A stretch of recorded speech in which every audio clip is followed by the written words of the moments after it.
For years, the media has lied to you and tried to convince you that Zootopia was a film about racism. I am going to expose that today using proof and evidence from the movie. So here we have this one scene. Judy the bunny is basically going out into the world, but she's scared. So she decides to bring her pepper spray. But think about it this way. Have you ever seen feminists claim that you need to carry pepper spray in case a man ever attacks you? That is a thing that happens all the time.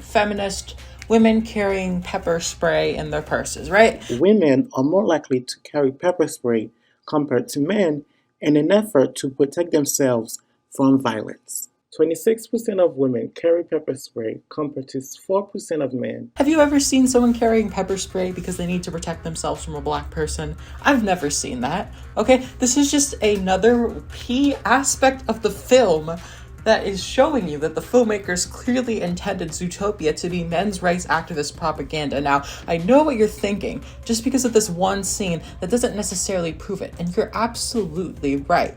Here's another scene that proves my point, right? Okay, so in this scene, you see a woman and her mother, both bunnies, just like Judy, by the way. And they're clearly shown to be female. As you look at them, they're clearly both women, right? Also note that even like all of the characters that are shown to be predators in the series are all male characters. Even this like funny like gay fucking cheetah or whatever, he's still a man, right? He's like effeminate by nature, but people are still afraid of him because he's male. Obviously, like all the predator characters are male, and all like the feminist bitch at the end of the movie who turns out to be the twist villain, who tricks the media into being misandrist. She's a feminist too. But anyway, so this scene where you see like the woman scooching her child away, like this microaggression, right? You see it all the time. Like all these BuzzFeed fucking videos. Microaggressions against black people, right? Like, no, that's not the case though. Because if you see, it's clearly a woman and her child being scared of him for being a man, right? It's not him being black or anything. No. The fact is, if this was a female character, even if it was a female predator, this woman would not have inched her fucking child over the way that she did. The issue is she wanted to subtly protect her child from this old man. This old man who, by the way, is minding his own business. Misandry runs deep, and the filmmaker wants you to know this. Also, keep in mind, predators and prey, right? That we see this all the time. Vast majority of people called predators are men over women. That's something you hear all the time. Men are predators, men are dangerous. You hear that all the fucking time, way more than you hear that about race. So, by the way, this bitch is definitely a fucking feminist, okay? She looks like she writes for BuzzFeed. She looks fucking evil, right? She looks like fucking Amber Heard. Because, I'm sorry. I just get Amber Heard vibes from her. She hates men and she wants them to fucking, like, all go. Not a good person. Clearly, right? And so like the main character who is like first hit by the savagery or whatever the fuck the movie calls it is this otter dude. This dude who is like, he's just a family man he's a father, right? His race isn't really brought up, right? Otters specifically, they're pretty tiny. They don't come off as like predator types. I guess the movie sees it that way. But look at this fucking otter and tell me that he's a fucking predator, right? I don't fucking buy it. The truth is, notice how they specifically picked a fucking man. A fucking man. All of the savage animals are men. Fucking Nick Fury. This fucking dude is the poster child for the savage, quote-unquote, predator-type animals. Well, look at this fucking fox and tell me, do you think he's fucking black? I didn't think so. I did not fucking think so. Now also, if Disney was trying to make a fucking message about black people and their oppression and racism, why the fuck would they hire this fucking white man to play the voice for the key role of the film? The spokesperson. That would be like hiring a white man to play MLK animated. It would make no fucking sense. Also, the gay fucking cheetah, who's also a predator, voiced by a white dude. Also, the fucking lion dude, he's also a predator, right? Also voiced by, you guessed it, a white dude. So Disney, if this is an allegory for racism like you claim it is, you got some fucking explaining to do. Now anyway, if you look at the main plot of this movie, something becomes clear. The dynamic between the bunny and the fox, right? Now think about the fox. He is all the stereotypes of the typical male, whereas the bunny is all the stereotypes of the typical female. Now, the movie makes a lot more sense when you look at it through this lens, right? When you look at it through a misandrous propaganda, you see this innocent man is being framed for stuff that he did nothing wrong, showing society's subtle misandry that no one seems to care about. And it highlights this throughout the entire film. Meanwhile, Judy, the character who is seen by most people to be this innocent young white woman, is shown to have her own bigotry, her own bias, her own fear of men. I mean, essentially, the plot of this movie is that this woman needs to get over her misandry. By the end of the movie, the day is saved because she learns to not be afraid of men anymore. Now, look at this film and be honest with me. The relationship between Judy and the fox dude, Nick, whatever his name is, yeah, that guy. Tell me, by watching this film, does this relationship seem to you like an interracial relationship? When her parents at the beginning of the movie, like they tell her to be not afraid of foxes and stuff, that's like parents telling you not to be afraid of men. Like that's literally how it's played out. Wait, if you don't believe me, rewatch this fucking movie and tell me that I'm wrong, because I'm not. Also, let me point out a big plot point to this fucking movie is the fact that nobody in the history of Zootopia has ever been a cop before. Now, if you look at the metaphor that they're trying to portray with this film, that, right, white people are prey and black people are predators, why the fuck are all the police officers predators?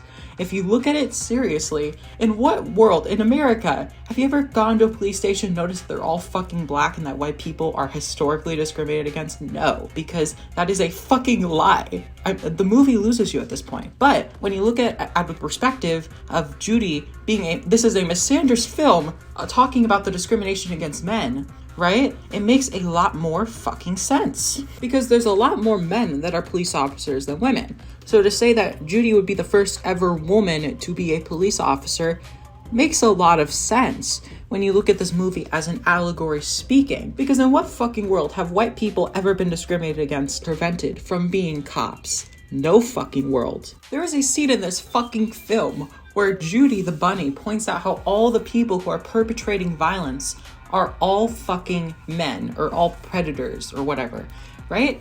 So predators are the only ones going savage.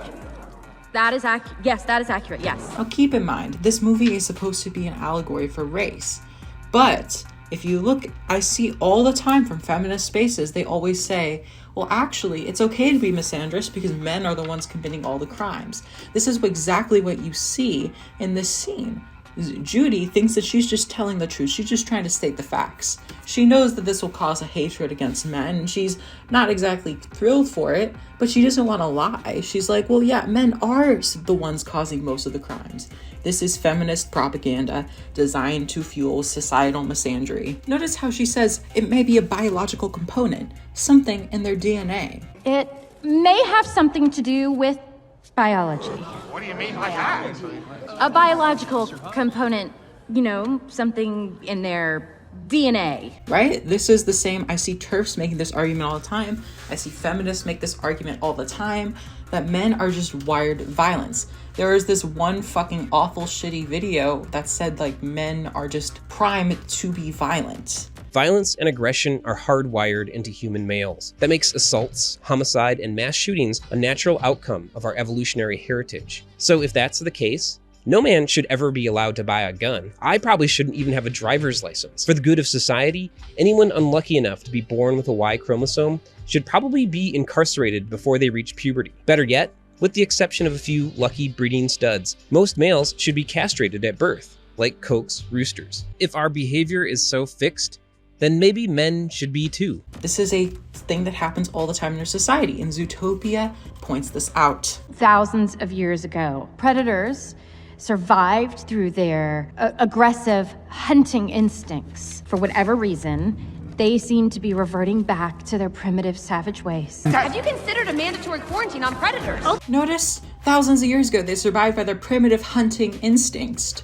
This is something that historically, in the past, was done by men. This was the male role in society. Then this movie, by saying that, proves what it is truly about. Anyway, the fucking Chad, Nick Fury, says, no, you fucking dumb feminist. Men are not evil, and I'm disgusted by your misandry. Clearly there's a biological component. These predators may be reverting back to their primitive, savage ways? Are you serious? I just stated the facts of the case. I mean, it's not like a bunny could go savage. Right, but a fox could, huh? And Judy notices, oh, well, you're not like other men. See? Nick, stop it. You're not like them. Oh, there's a them now. You know what I mean. You're not that kind of predator. The kind that needs to be muscled? The kind that makes you think you need to carry around fox repellent? Yeah, don't think I didn't notice that little item the first time we met. So, let me ask you a question. Are you afraid of me? Do you think I might go nuts? You think I might go savage? You think I might try to eat you? I knew it. This refers to often how feminists will basically hate men, but then say that the man that they're dating is better than the other men.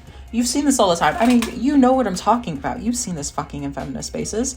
Women will be like, I hate all men. And then they date this man and he's like, oh, well, he's not like that, right? Happens all the fucking time. I hate all men, but when he loves me... The Chad Nick Fury calls Judy out on her fucking pepper spray that she uses to protect herself from men. Yes, I have a pepper spray over here, which I carry along with me just in case someone tries to assault me or anything, and it makes me feel safe. So it's basically just for protection. I would highly recommend people to use the pepper spray because you never know what may happen when you go out, even with your friends or even when you go alone.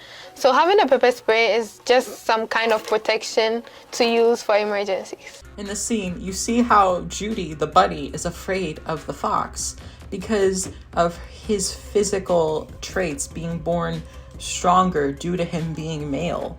Her feminist nature comes out in full display. Her misandry, the subtle fear of men, you see it in full force. The dude is seen as a predator just for being a man. It's an isolating and lonely existence, being constantly seen as a threat by men in society. Anyway, in this popsicle scene of the movie, we see a transgender male representation from Disney. This is a character that's seen as small and quote-unquote cute, but wants to be seen as a quote-unquote predator. This person identifies as male and wants to take the male role of society, wants to be tall, big, and strong, but society rejects that and says that he's never gonna be that. My boy, this goofy little stinker, he loves all things elephant, wants to be one when he grows up. And we see how this discrimination can be harmful. This gender is clearly transgender, which also supports the narrative that this is not a movie about race, it is a movie about gender.